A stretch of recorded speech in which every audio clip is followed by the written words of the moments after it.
নদীর ক্ষয় রোধ করতে অভিনব উদ্যোগ খোয়াইতে। নদীর দো কিনারে পাটের বস্তা দিয়ে তার মধ্যে ভাঙন রোধ করতে সুপার নেপিয়ার গ্রাস লাগিয়ে নদীর ক্ষয় রোধ করা হচ্ছে। সুপার নেপিয়ার গ্রাস হলো একটি হাইব্রিড ঘাস, যা গরুর খাদ্য হিসেবে ব্যবহৃত হয়। ক্ষয় হওয়ার হাত থেকে অনেকটাই নদী রক্ষা করা যায় এর মাধ্যমে। মঙ্গলবার এরকমই একটি প্রজেক্ট পরিদর্শন করলেন খোয়াই জামির এলাকায় ডিভিডি প্রজেক্টের সেন্সরিং অথরিটি। তারা গোটা বিষয়টি পরিদর্শন করলেন। এটি মূলত তেলিয়ামুড়া কলেজের প্রজেক্ট। আমি প্রথমেই অভিনন্দন জানাতে চাই তেলিয়ামুড়া কলেজের অধ্যক্ষ ডক্টর মিহির পাল মহোদয়কে। এখানে যিনি এই প্রজেক্টটি দেখেছেন শিবজ্যোতি, উনিও একজন অধ্যাপক, এবং আমার সঙ্গে আছেন deputy project officer doctor Sumit Sarkar, এবং এখানকার যারা এলাকাবাসী আছেন। আমি খুব ভালো একটা জিনিস দেখছিলাম, সেটা হচ্ছে গিয়ে আমাদের ত্রিপুরাতে নদীবক্ষে প্রচুর পরিমাণ ইরোশন বা ক্ষয় হয়, এবং এই ক্ষয়গুলো প্রত্যেক বছর মানে হাজার হাজার টন উর্বর মাটিকে নিয়ে বেরিয়ে যায়।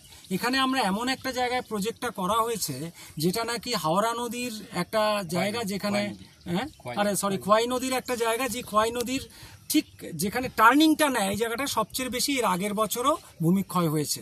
এবারেতে এই প্রজেক্ট, সেটা হচ্ছে ডাইরেক্টরেট অফ বায়োটেকনোলজির যে আর্থিক আনুকূল্যে যে তেলিয়ামুড়া কলেজ করেছে এই খোয়াই নদীতে।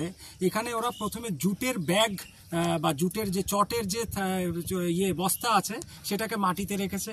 তারপর তার মধ্যে নেপিয়ার গ্রাস বা সুপার নেপিয়ার গ্রাস, আপনারা জানেন নেপিয়ার গ্রাস হচ্ছে গিয়ে খুব ভালো প্রাণী খাদ্য, গরু ছাগলেরা খায়। এটাকে লাগানোর ফলে দেখা গেল অদ্ভুত জিনিস। আপনারা যদি এদিকে ক্যামেরা নেন তাহলে দেখতে পাবেন একটা দিকে পুরো ভূমিক্ষয় হয়ে গেছে, দেখুন জল কিভাবে নিয়ে নিয়েছে রাস্তাগুলোকে।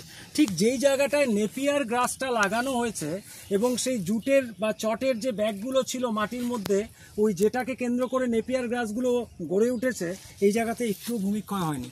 অথচ এই জায়গাতে সবচেয়ে বেশি ভূমিক্ষয় হওয়ার কথা ছিল, কারণ নদী বাঁক নিচ্ছে এই জায়গাটায়। তারপরের জায়গাটা দেখুন, এই যে ক্ষেত, ধান ক্ষেত কতটা নিয়ে গেছে। সুতরাং খোয়াই নদীর এই জায়গাটাকে খুব ভালনারেবল ধরা হয়, যে এই জায়গাটায় ভূমিক্ষয় প্রত্যেক বছর হয়। তো এই যে একটা ছোট্ট উদ্যোগ ডাইরেক্টরেট অফ বায়োটেকনোলজির আর্থিক আনুকূল্যে যে তেলিয়ামুড়া কলেজ নিয়েছে, সেটা সত্যিই খুব প্রশংসনীয়, এবং আমরা মনে করি যে পরবর্তী সময়ে বৃহত্তর ক্ষেত্রে আমরা এই ধরনের প্রজেক্ট যদি নেই তাহলে আমরা ভূমিক্ষয় রক্ষা করতে পারবো।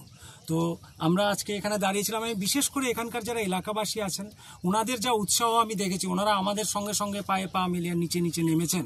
আমি ওনাদেরকে বিশেষভাবে অভিনন্দন জানাতে চাই, কারণ কোনো প্রকল্প সফল হয় তখনই যখন ঠিক প্রযুক্তি থাকে, মানুষ কাজ করে এবং এলাকার সবাই যখন সাহায্য করে। এলাকার সাহায্য ছাড়া আমরা কোনোদিন কোনো প্রজেক্ট করতে পারবো না। আমি আবারও ওনাদেরকে অভিনন্দন জানাই। এ থেকে বোঝা যায় যে ওনারা কতটা ক্ষতিগ্রস্ত হতেন, ওনারা কতখানি এটার মধ্যে নিজেদেরকে মানে সমর্পণ করেছেন যে